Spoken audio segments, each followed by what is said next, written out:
अब जानते हैं सच्चे गुरु और सच्ची संगति में क्या अंतर है। बहुत लोग सोचते हैं कि गुरु और संगति एक की ही चीज है, लेकिन दोनों की भूमिका अलग होती है।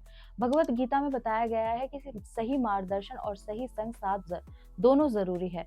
सच्चा गुरु कौन होता है? सच्चा गुरु वह है जो आपको अज्ञान से ज्ञान की ओर लेकर जाए।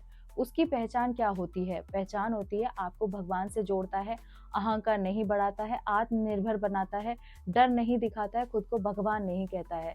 सच्चा गुरु कहेगा मुझसे नहीं प्रभु से जुड़ो, इस दुनिया से नहीं प्रभु से जुड़ो, इस मान सम्मान प्रतिष्ठा से नहीं प्रभु से जुड़ो। सच्ची संगति क्या है? सच्ची संगति वे लोग होते हैं जिनके साथ रहकर आप अच्छे बनते जाते हैं। उनकी पहचान होती है आपके विचार सुधरे, भक्ति बढ़े, गलत आदतें छूटे, मन शांत हो, ईमानदारी बढ़े। सच्ची संगति आपको ऊपर उठाती है आपके विकारों से मुक्त होना सिखाती है, आपके कर्मों को शुद्ध करवाना सिखाती है। गुरु और संगति में अंतर बहुत है। लोग सोचते हैं कि गुरु और संगति एक ही चीज है, लेकिन दोनों की अलग होती है। भगवत गीता में बताया गया है कि सही मार्गदर्शन और सही संग साथ दोनों जरूरी है। सच्चा गुरु कौन होता है? सच्चा गुरु वह है जो आपको अज्ञान से ज्ञान की ओर लेकर जाए। गुरु और सच्ची संगति भूमिका क्या रहती है? मार्ग दिखाते हैं गुरु, और संगति साथ देती है, काम दिशा देता है, ऊर्जा देती है। प्रभाव क्या होता है? जीवन बदलता है, आदतें बदलती है। उद्देश्य क्या होता है? आत्मज्ञान और स्थिरता। गुरु दिशा है तो संगति सहारा है, दोनों मिलकर यात्रा आसान बनाते हैं। गुरु बिना संगति कमजोर पड़ सकती है, संगति बिना गुरु भटक सकता है। दोनों का संतुलन ही सही मार्ग है। आध्यात्मिक जीवन में रिश्तों को कैसे निभाएं? बहुत लोग सोचते हैं कि आध्यात्मिक बनने का मतलब रिश्तों से दूर होना है, लेकिन ये गलत है।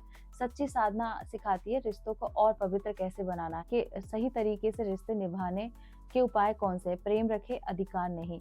यह न सोचे तुम मेरे हो, ये सोचे तुम प्रभु के हो, मुझे सेवा का मौका मिला है। इससे झगड़े कम होते हैं। दूसरा है अपेक्षा कम करें। ज्यादा उम्मीद ज्यादा दुख देता है, कम उम्मीद ज्यादा शांति देती है, इसलिए उम्मीद ना लगाएं। तीसरा है माफ करना सीखे। हर इंसान से गलती होती है, जो माफ कर सकता है वही आध्यात्मिक रूप से मजबूत होता है। चौथा है रिश्तों को साध ना माने। सोचे ये रिश्ता मुझे धैर्य, प्रेम और सेवा सिखाने आया। यदि ऐसा ना भी हो तो भी कुछ सीख देने आया है, तब हर रिश्ता गुरु बन जाता है। पांचवा है सच बोले पर प्रेम से। सच जरूरी है पर कठोरता से नहीं, क्योंकि मीठा सच मतलब आध्यात्मिक व्यवहार। आध्यात्मिक व्यक्ति रिश्तों में कैसा होता है? झगड़ा नहीं बढ़ाता है, बात समझने की कोशिश करता है, अहंकार नहीं दिखाता है, सबका सम्मान करता है, दुख में साथ देता है। यही सच्ची भक्ति है।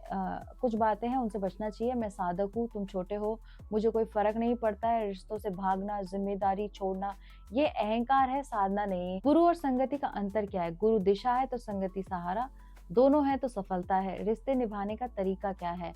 प्रेम, क्षमा, धैर्य, सेवा, विनम्रता, क्योंकि इन्हीं से किसी को जीता जा सकता है, कठोरता से नहीं। यदि आप किसी पे गुस्सा करेंगे और सोचेंगे वो आपको प्राप्त तो नहीं होगा। याद रखें सच्चा गुरु रास्ता दिखाता है, सच्ची संगति रास्ते पर टिकाए रखती है, और सच्चा साधक वह है जो भगवान से जुड़कर रिश्तों को और भी सुंदर बना दे। इस तरह से ये जानकारी अच्छी लगी है तो शेयर कीजिए और मेरे साथ बोलिए ओम नमः पार्वती पते, हर हर महादेव, शिव शंभो, राधे कृष्णा।